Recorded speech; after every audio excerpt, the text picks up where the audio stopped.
Man ska då spela sjónleik.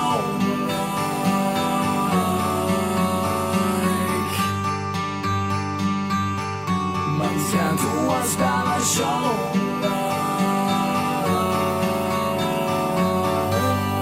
Hej, hej, jag älskar dig. Det där är inte sällan när jag vill bara kunna ta.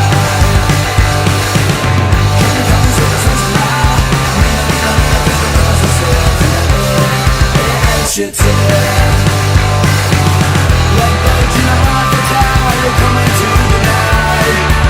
So my level up to your right, but too much I feel when I hide. Du är shit to your sky. Känner inte nåt när galaxy. Det är alla vi ändå tar. Som är väl ganska säga till far. Positionen av min kär.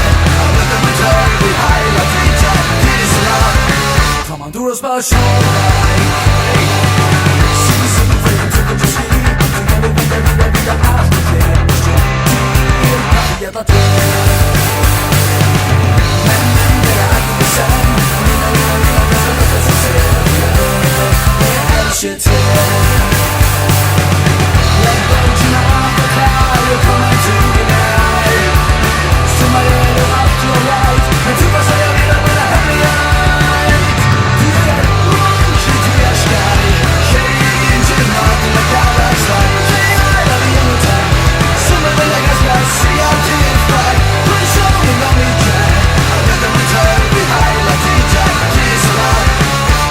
Spela sjónleik.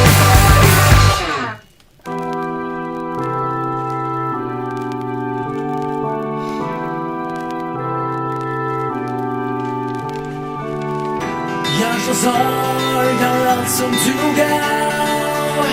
Känner jag bara, känner mig bara du down. Känner mig bara du down.